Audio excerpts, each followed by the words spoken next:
Hi everyone. So we'll get going there. We're just playing a quick video at the start to allow more people time to get in. You're all very welcome on tonight's webinar focused on redundancy and severance, getting to know your options. My own name is David Looney. I work as a financial planner with Alpha Wealth. I'm sure people on the call are aware, but like redundancy has become increasingly prevalent over the last 1 to 2 years as a lot of major Irish employers have announced, more and more layoffs. It's something that we've been really busy with in Alpha Wealth, and believe it or not, this is the third redundancy webinar I've hosted this year. I suppose we were conscious that the lunchtime slots don't suit everybody, and between the last webinar in May and let's say October, we've had a lot more companies have announced, more layoffs and phases and new announcements. So we just wanted to give everyone the opportunity to get onto one of these webinars and just kind of arm yourself with the information. As I said, it is something that's kind of gaining quite a lot of traction over the last 1 to 2 years. There was actually an Irish Times article this morning focused on redundancy, which we actually featured in. So it might be worthwhile checking out that for anyone that is interested or might be impacted by redundancy. If anybody is on these webinars for the first time, or might be wondering who Alpha Wealth are, what we do, we basically run a impartial financial services company headquartered in Cork, and we basically work with individuals and families like yourselves and help you to manage your money more effectively, get you into the best possible financial position, help you to look after your financial future. And we've 10 employees in Alpha Wealth across Cork and Dublin who provide straight talking financial advice. We have quite a lot of experience, dealing with a wide variety of client situations and helping clients manage their money more effectively. Over the last 10 years, we've built up over 4,000 clients who use Alpha Wealth regularly, who now have over 300 million of assets under management with us. So as I said, we do have quite a lot of experience working with individuals and providing straight talking, independent financial planning advice to them. I am joined by some of my colleagues on the webinar today, which you can see on the screen here. We always want to make these webinars relatively informal, so please do feel free to pop questions into the Q&A box or the chat box, and my colleague Cleena, who I'm joined with, will get to them, and we will allow a bit of time at the end as well, of course, to answer any questions that people might have. So just to summarize what we're going to be covering in this evening's webinar, firstly, we're going to be looking about, what are you entitled to if you are facing the prospect of redundancy, and how is that calculated? We'll be looking at the tax options around your lump sum and how that potentially impacts your payout and your retirement benefits. We'll be looking at ways that you can utilize to reduce or offset some of the potential tax that is on your redundancy payments. And then obviously we'll just be kind of, looking at some general financial planning and retirement planning advice in light of, let's say, redundancy and pension options on leaving companies for anybody that might be impacted by that. I suppose one thing that we didn't maybe focus too much on previous webinars, and I have added it to this one, is just kind of the what to do next steps for people that are possibly facing the prospect of losing their job. Thankfully, a lot of the clients I have been working with this year kind of see, look, redundancy is a bit of a positive because it gives them a bit of a financial cushion to take some time off work, travel, pay off bits of their mortgage, spend some time with their kids or whatever. And thankfully, a lot of them maybe are, have the potential to move into a similar role. But I do appreciate that there are people as well that, don't look at it in the same light and, might be very concerned and are really looking to get some advice on what to do next. So the first bit of advice I would give to anybody who is, not only facing prospect of redundancy immediately, but might be facing the prospect of redundancy in the near future, or even anybody in general, not to be blowing our own trumpets, but it's really important to meet with a financial planner to review your financial situation, such as your current expenses, your savings, to, analyze your redundancy package, verify the calculations, and just basically help you get your ducks in a row. Sometimes it's just a case of, reassuring you that your financial situation is supportive of, taking some time off work. And we can also kind of crunch the numbers to see what impact that redundancy payment has, or, what impact the time that you might take off work can potentially have on your financial future. Beyond that, if you're not moving immediately into another role, we do recommend that you register as unemployed with the local social welfare branch. If you are somebody who's been, working and paying tax in Ireland, you likely have built up some PRSI contributions, some social insurance contributions, and therefore you would actually be qualified to apply for job seekers benefit, which is a payment for people that are out of work up to €232 per week. And there are extra payments for qualifying dependents as well, depending on your situation. That's payable for a period of 6 to 9 months, depending on your situation, and you can then reapply. If people on the call are looking at a redundancy payment from their company, there is a period basically where you're disqualified from applying for job seekers benefit. So if your payout basically is over €50,000, you're disqualified from applying from job seekers benefit from a period of 1 to 9 weeks. So it's not that long, I suppose. It's depending on how much money you get. So if you get over 100,000, let's say, I think you have to wait the full 9 weeks. The alternative, of course, is job seekers allowance, which is for people that haven't enough social insurance contributions built up, and that is the mean tested one. So it's not something that we, I suppose, deal with extensively in Alpha Wealth, other than to just inform you of the details. But there's some really good information as well on citizensinformation.ie. So I would urge people to maybe check that out if they are looking to get a bit more information on what they're entitled to and how go about, registering as becoming unemployed or claiming various benefits that you might be entitled to for being out of work. So focusing on redundancy packages themselves, okay, what do they look like? So generally they're broken down into 3 different elements. You have something called statutory redundancy, which is completely tax-free. That's kind of what you're entitled to by law, and it's usually 2 weeks gross pay for each year of your service, in addition to 1 week's gross pay. Now, there is a weekly cap on the week's gross pay of 600 per week. So if you are somebody who's earning over €600 per week, the statutory redundancy calculation is capped at 600 per week. And as I mentioned, that sum is exempt from tax. Then you have what's called ex gratia redundancy, which is usually kind of up to the discretion of your company or built into your contract. It's an incentive-based payout usually. Part of that payout can be tax-free and part of it can be taxable at your marginal rate. And there's basically 3 calculations that we would look at to determine how much of your ex gratia payment is free from tax and how much of it is liable to income tax, which I'll be getting to in a second. The third part of a severance payment might include things like, payment in lieu of notice, any accrued holidays that you haven't taken, any accrued bonuses, etc. And those payments just go through payroll in a normal manner, where they are subject to PAYE, USC and PRSI. There is no tax exemptions that can be used towards them, but you do have the option to maybe, pay some of that into your pension as to reduce your tax. And I'll be spending a bit more time talking about that in a second. So just to make it easier to follow and just so it resonates with people on the call, I always think it's very handy to look at an example. Okay, so let's just say we have Joe Murphy here, who's 30 years of age. The 5 key pieces of information that you'll need to know and we'll need to know when it comes to determining your redundancy payment and your tax-free exemptions are your total earnings, your earnings over the past 3 years, so your average basically, your years of service, your current pension value related to the pension in that employment, and the present day value of the pension tax-free lump sum. Now, I appreciate people might not know those last 2, but they can be obtained quite easily with your pension provider or with your pension consultants. The actuary in the pension providers can provide these figures to yourself and your employer.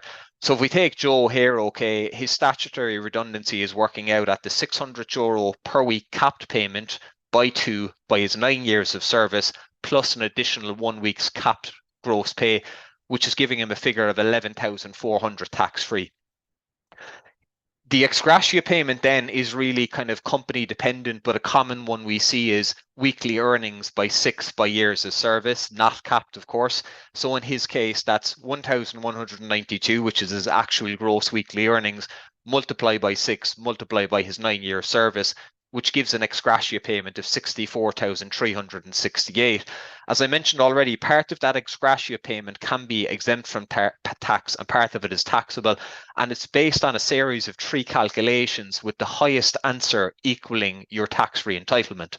So the 3 calculations... Just before you move on there, can I just ask, when you said the total earnings in the first calculation, sorry, your current total earnings, and earnings over the past 3 years, is that all total? Does that include any bonuses or Yes, good question. Yeah, so it's your total remuneration. So your employer should be able to give you those figures, and you can relate back to your employment detailed summary as well, which is available on the My Account section of the Revenue website to determine your total pay from your employment over the last 3 years.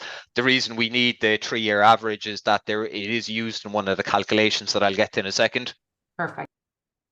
Perfect. So the three calculations, as I said, is the basic exemption, the increased exemption, and something which is a bit of a mouthful. It's the standard capital superannuation benefit. The abbreviation is SCSB for people that are kind of higher income earners or who've worked a long time in their companies. Generally, the SCSB calculation will give the highest answer.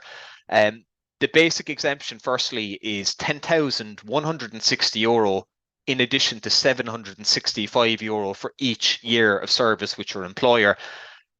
With this choice, you can continue to be eligible for a retirement tax-free lump sum payment from your pension.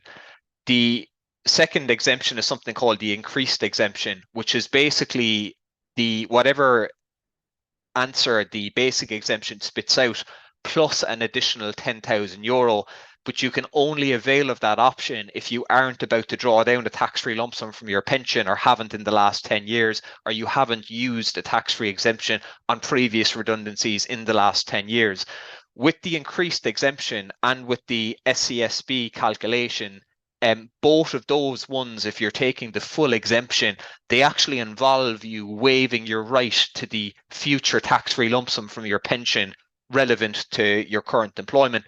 So I'll be spending a bit more time on it in a second, but generally how your pension works, okay, is, you're paying money into a fund, the employer's paying money into a fund, whatever the fund is that's growing away to your retirement. And let's say at 60 or 62 or 65 or whatever time you go to draw on your pension, you'll be able to access usually quarter of that future fund value as a tax-free lump sum. Whereas if you're taking the increased exemption or the SCSB calculation in full, you are giving up your right to take a future tax-free lump sum from your pension, and you just have to draw it all down, possibly taxable. Now, you do have an option, okay, to basically use the increased exemption figure or the SCSB figure, whatever gives the highest answer, and actually take away the current tax-free pension lump sum. So if you think about it, if you take away your current value of your pension tax-free lump sum, it actually reduces the exemption figure and therefore makes more of your redundancy payment liable to tax now. Or else you can use the full exemptions where you don't subtract it and then forego your right to the pension lump sum. And then that obviously increases the exemption figure. So it's basically a case of saying, do I want more tax-free now or more tax-free down the line when I go to draw on my pension? So it's not only really important to get those redundancy estimates verified by a third party and get those calculations verified by a third party, but it's also really important to get specific and professional advice to see what the best option for you is and what are the implications of either or option. And are there any Basic, hard and sorry. fast rules, David, in terms of like waiving or not waiving your right to tax-free cash? There's not, clean, a good question. So unfortunately, we do hear horror stories where people are talking in canteens and one person says that they're going to do something, and 10 other people then decide that that's the best thing.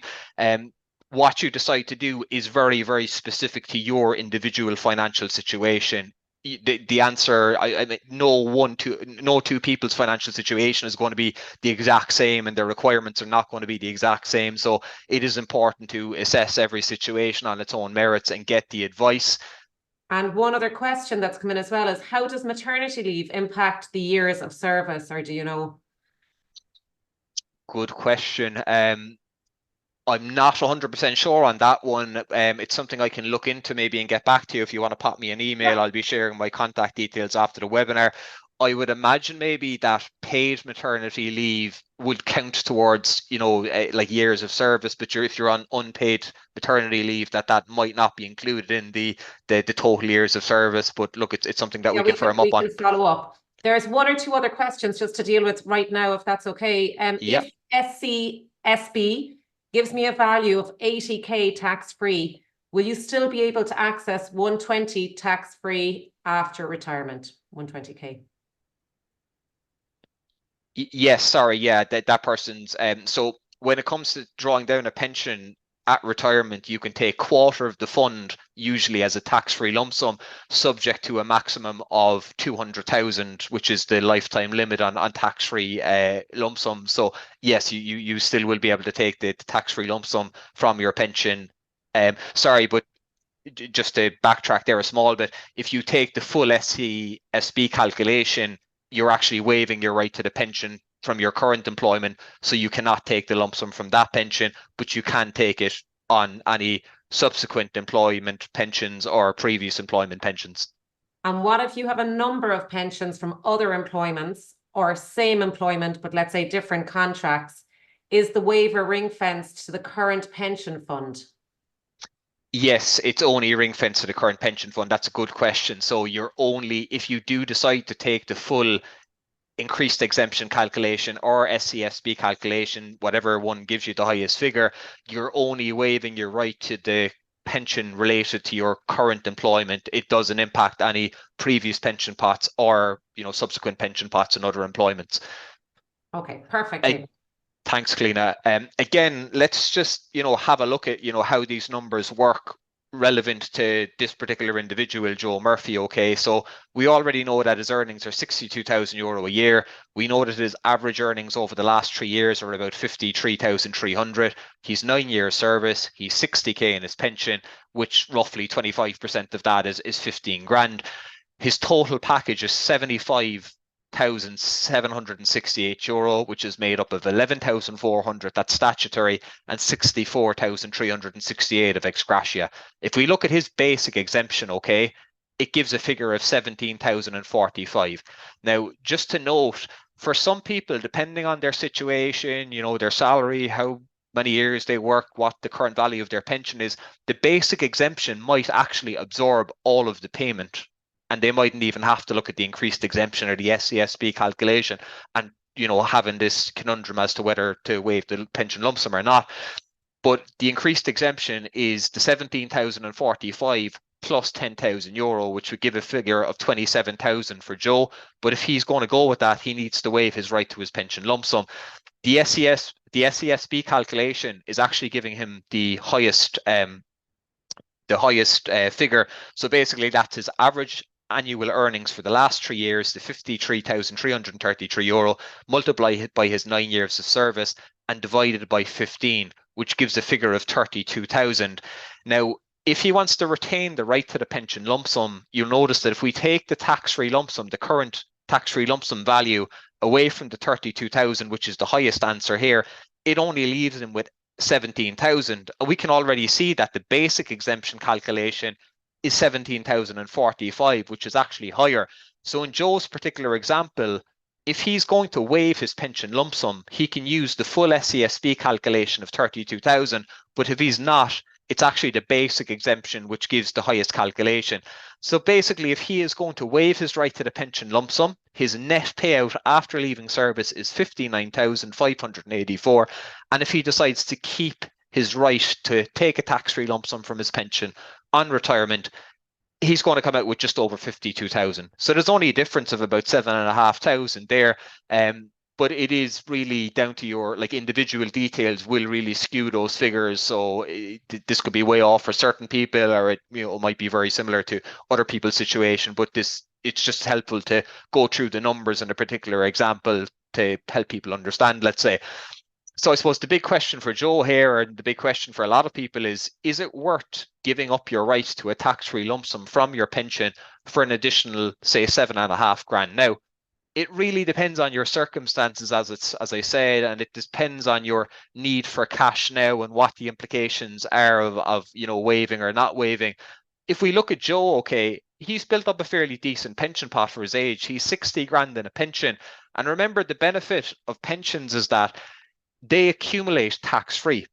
So let's just say Joe's fund continues to grow at an average interest rate of 6% per year, which is quite conservative, by the way, over a 30-year period. He's going to come out with a fund at 60, so 30 years time, of about 345,000. As we already mentioned, he can take 25% of that tax-free at retirement, which would give a figure of 86 grand. So basically, is it worth it for Joe taking just 7.5 grand now for the risk of giving up 86,000 as a tax-free lump sum at retirement. Because remember, that can give you quite a lot of options at retirement. You know, you can maybe use it to wipe out any residual balance of your mortgage or wipe out your short-term debt, help you get geared up for retirement, maybe use towards, you know, the purchase of a holiday home or a property, or to help yourself travel. So you can really be shooting yourself in the foot by, you know, taking more of the payment tax-free now and waiving the right to the pension lump sum. So it is really important to get advice around that.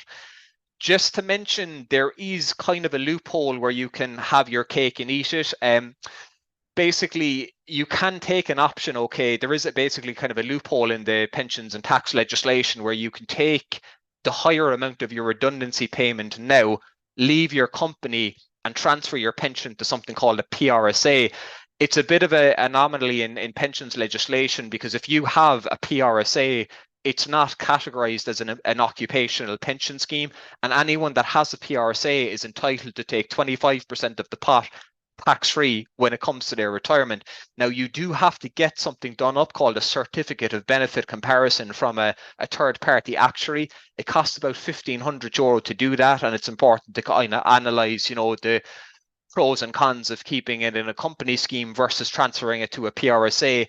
There is risks, of course, involved in that, you know, revenue could close the doors on that loophole down the line. It is something that is used widely. You know, revenue are well aware of it. There's been multiple finance bills since people have been doing this, and they still haven't closed the doors on it. So I suppose if there is anyone on the call that, you know, might be still paying a fairly hefty tax bill on their redundancy payment and might have built up a fairly decent pension pot, that they would be, you know, entitled to take a fairly large tax-free lump sum from, it might be potentially worth looking at this. It's important to get a bit of advice on it, as I said, but look, it's not without its risk. So you just need to be sure you're comfortable with it. Whereas if you're somebody like Joe, who there's not a massive difference between waiving the right and not waiving the right for the, I suppose, you know, for the sake of paying the €1,500 and moving to another type of, you know, pension, and having the risk of the door being closed, and it might not be worthwhile, but most people won't talk to you about that. But I think it's worthwhile mentioning it, because it is currently allowable within the existing pension rules. So David, sorry, now I might just stop because there's loads of questions coming in, and before you kind of move on from those slides, I might just ask you to address one or two of them, if that's okay. Sure. How is the present value of pension tax-free lump sum? Sorry, how present value of pension tax-free lump sum is calculated? Yeah. So when we're doing, like, the way I calculated it earlier, okay, and the way a lot of companies will calculate it is they'll just simply take 25% of your current value, because you can take 25% of your pension as a tax-free lump sum. So if Joe is €60,000, 25% of that is 15 grand. But how an actuary would do it really is they would assume an average investment return, project it forward to your date of retirement, let's say that's 65, take the tax-free lump sum on that estimated future value, and then discount it back into today's terms to allow for inflation. So it's a bit of a complex calculation. Now, to be honest, based on my experience looking at these, there's always not a massive difference between just looking at 25% of the fund value now and the actual actuarial way of doing it. You know, so if you're just looking to generalize it, I would just look at 25% of your existing fund value. And do you have to have a certain pot to transfer to the PRSA, as in, does it require a large amount?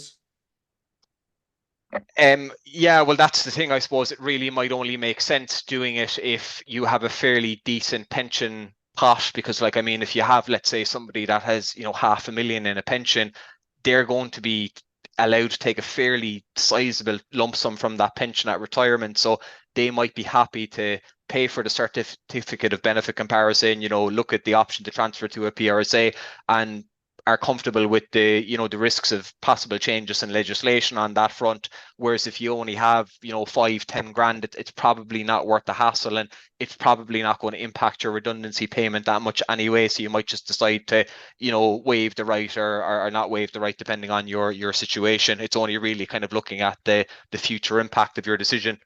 And this person has just said, since it's only linked to the current employer's pension fund, what happens if you move the pension to a different pensions provider? So if you move it to so this is the thing, okay? If you move your pension into a new employer scheme, it's still in an occupational pension scheme, and it becomes a kind of preserved benefit within the new scheme relevant to your existing scheme. So it's still classified as an occupational pension, and the rules and the details in terms of what you've done follow it. So you'll be, I suppose, you won't be allowed to take a tax-free lump sum relevant from just that part of the deferred benefit, but any benefit related to new contributions going forward in your new scheme, you still can take it. There is another option to move it into something called a personal retirement bond or a buyout bond, which I'll be talking about later, which again, the rules and what you've done follows over into the buyout bond. So if you waive your lump sum, you can't take your lump sum from the buyout bond. But the way PRSAs are structured in I suppose the pensions landscape, they're not categorize it as an occupational pension scheme. So under current rules, you can still take 25% of them as a tax-free lump sum. And So I suppose, sorry. no, I was just about to say, like, I suppose our objective as financial planners is to give the best advice for our clients and, do what's in our clients' best interest once it's within the rules. So if we can, manipulate a scenario where you're coming out with I suppose the best outcome for you and it's within the current rules, then it might be worthwhile looking at. But as I said, there is potential risks of rules being changed. When does one actually need to select either of these options, David? Will the option be given during payout or is it prior to that? It's prior to it, yeah. So you would hope that your employer would give you a bit of notice and allow you to, get some professional advice and all that kind of stuff before saying, here's a form, decide tomorrow, or that it's too late, And what were your, sorry, this is jumped around. You mentioned that 500k would be a good amount. What would be considered an average pension for a single average person on 50,000? Would 100,000 be considered small? And should I start adding AVCs? But maybe that's it's too generalized. Like I would recommend to book in for a financial planning consultation where we will look at your situation, look at your pension, look at your contributions, and project forward and tell you how much your pension is on track to deliver for you as annual income in your retirement years. So for instance, somebody who's retiring at 55 will need a very different level of income to somebody who's planning on retiring at 65. And, some people could live quite comfortably on 20 grand a year, whereas other families where maybe the spouse hasn't worked, are used to living on 80 grand a year and they can't get by on less than that. So it is really individual based. You need to get specific advice for you. perfect. Sorry, I'll address the other ones further on. Yeah, look, we'll allow some time at the end, but so look, just to continue on, guys, okay? So if you do end up paying a bit of tax on your redundancy payment, and obviously if you are getting any, say, taxable severance payments under, like, payment in lieu of notice, bonuses, holiday pays, etc., there are two things that you can look at, okay, to reduce the overall tax burden.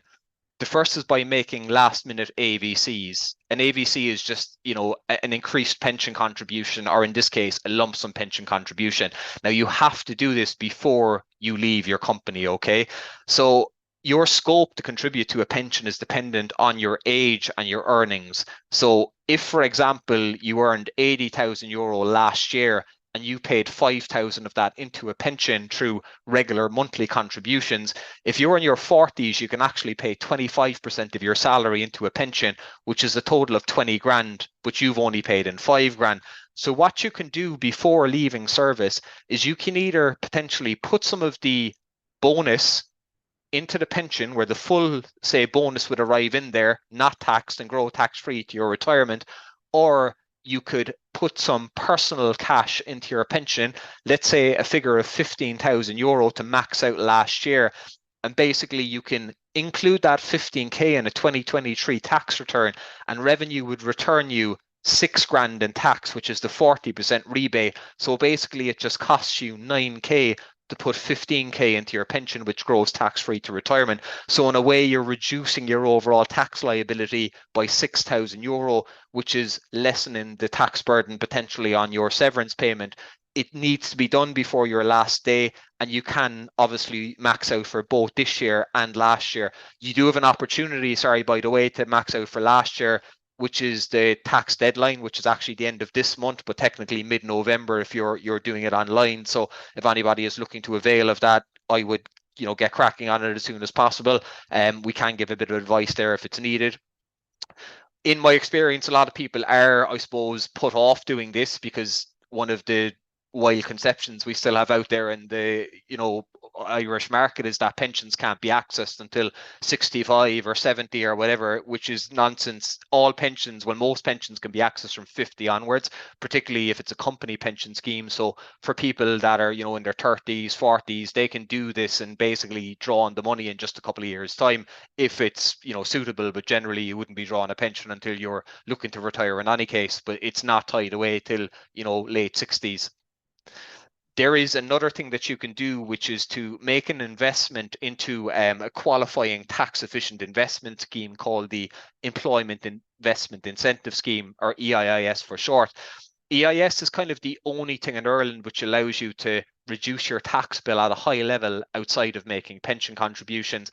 It basically allows you to invest sums of money with qualifying small to medium sized Irish companies each year that qualify for EIS funding.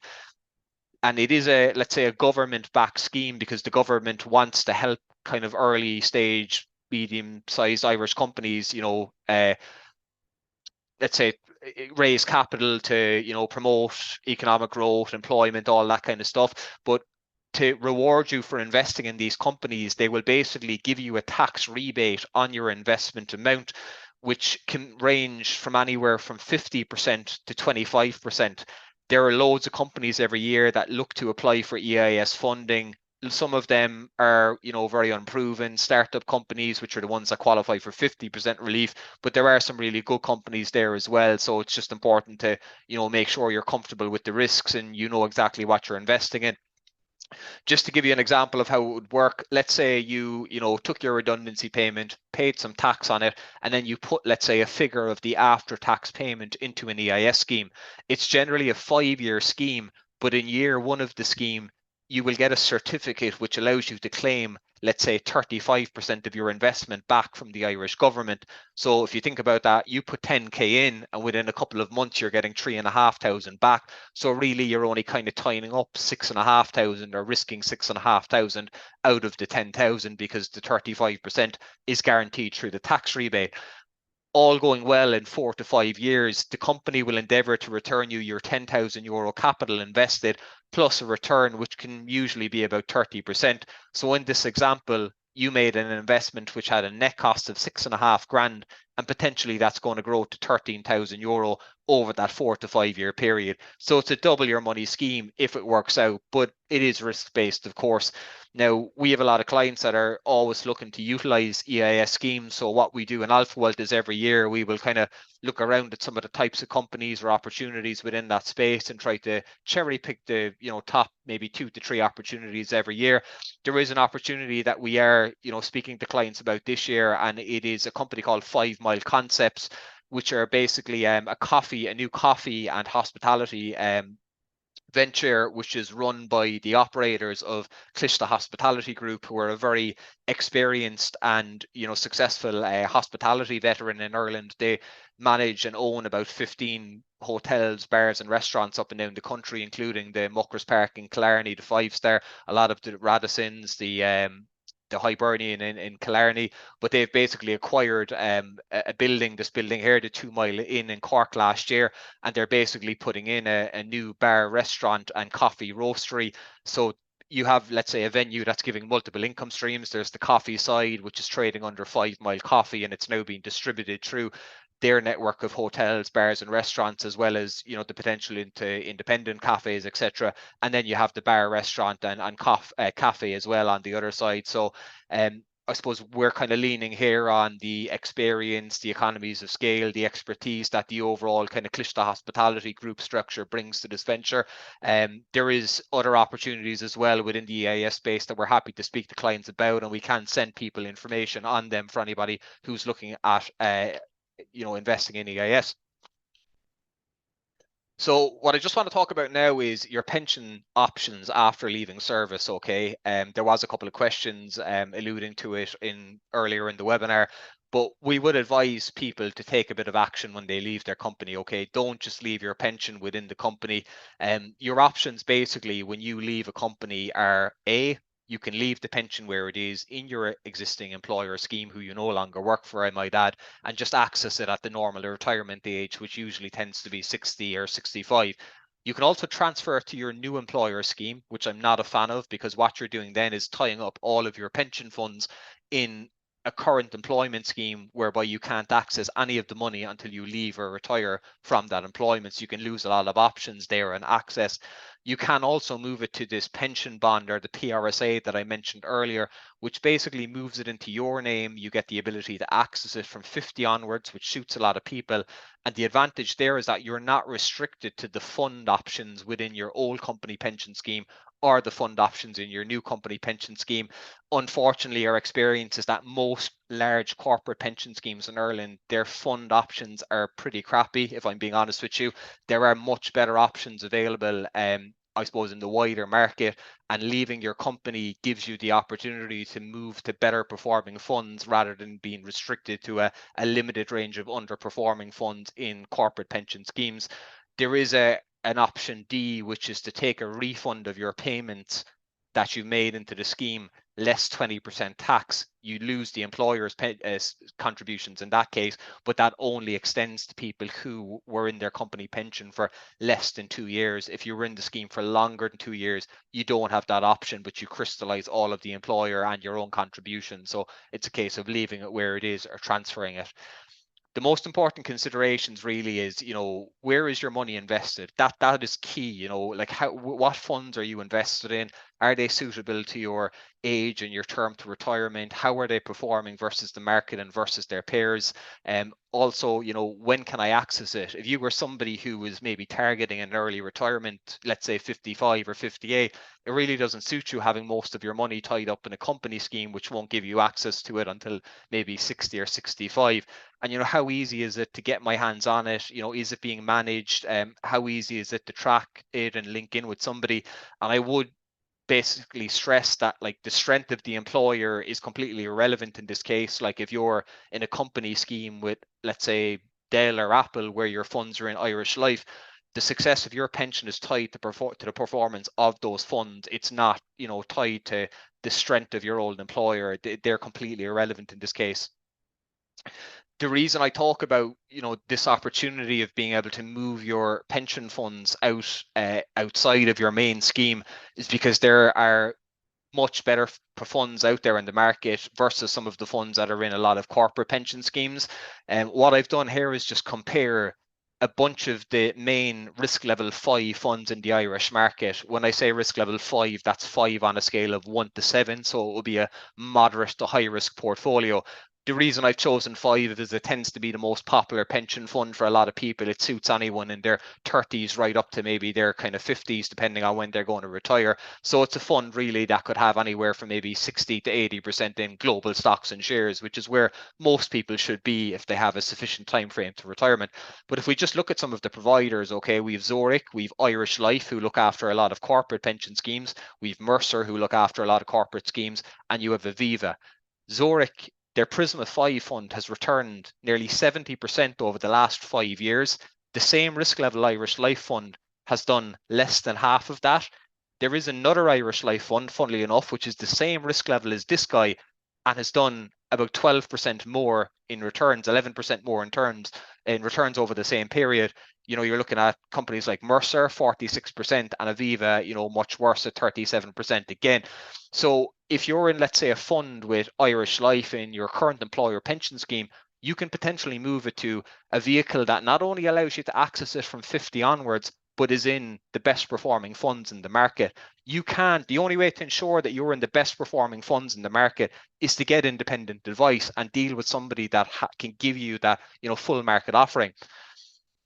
Now, just so people don't kind of rest on their laurels, I want to emphasize how impactful, positive interest can be and outperformance can be over time. So some people might be looking at that chart and saying, Jesus, 2 to 3% per year isn't much.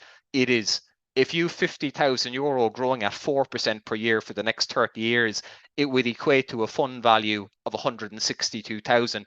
If you have a fund like the ones in Zoric, which are generally outperforming some of the other funds by an excess of 2% per year, a fund doing 6% per year on average over the same period would work out at 287,000. So you could literally be costing yourself hundreds of thousands of euro by ignoring a proper review of your funds. And even though today's webinar is very much on redundancy, in a way, what you decide to do with your pension can be actually much more impactful and much more, and can potentially is much more important than, you know, how you take your redundancy payment if you, you know, look at the difference in these figures.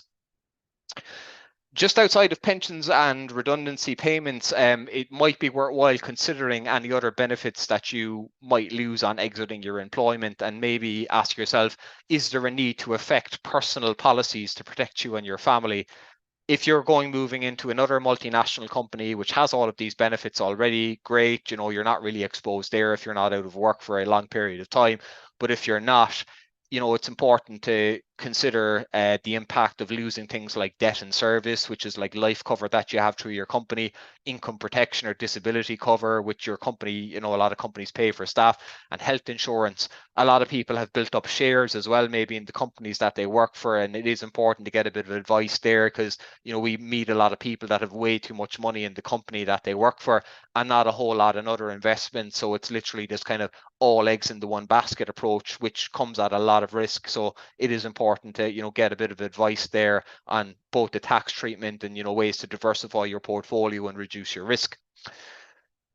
The kind of last thing I want to talk about is what to do with any potential lump sums. Okay, so again, you know, I stress that it is important for people to be proactive when it comes to managing their money. So you never really want a scenario where, you know, you get a big payout from your company, it goes into your AIB or your bank current account, and, you know, 5, 10, 15 years later, it's just sitting there earning little to nothing, and inflation is just eroding the value of it.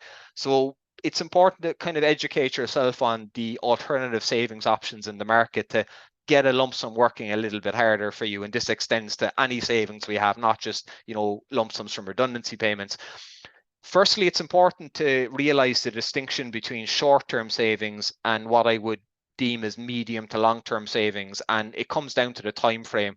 I would look at short-term savings as money that you potentially need to access in the next 1 to 4 years.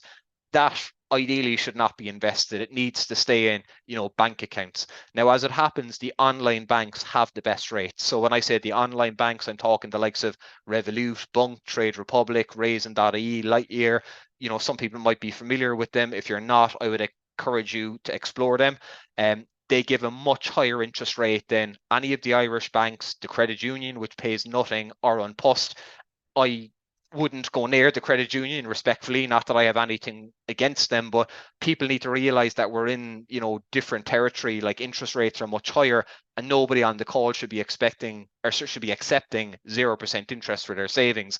Even the An Post products, yes, they're guaranteed by the state, and yes, they're tax free, but the returns are measly.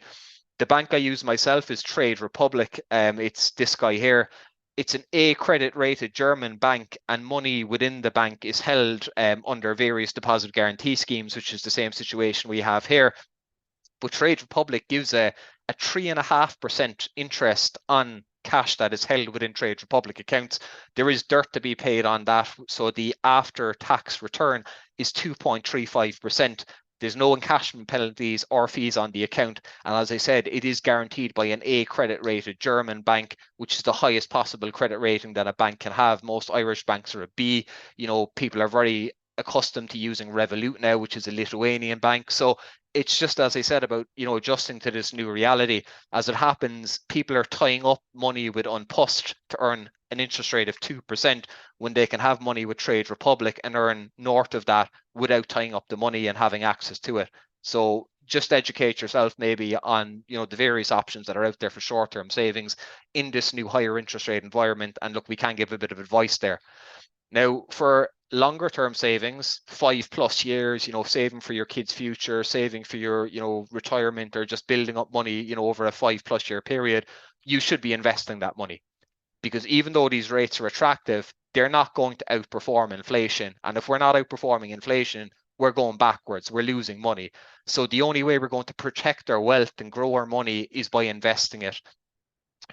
Within the various savings plans in the Irish market, in the investment space, you know, it's very easy to get returns of 5 to 6% per year more. There is, accessible options, flexible options. They also allow you to benefit from compound interest rather than simple interest, which is, really, really powerful over time. It's this kind of snowballing of interest on interest and interest over a very long period. And they historically will beat, deposit options and beat inflation, which is what all of us should be looking to do with our long-term savings. We set up something a couple of years ago called the Alpha Savings and Investment Club, which basically was to educate Irish savers on the alternative options in the Irish market outside your typical bank, credit union, and post.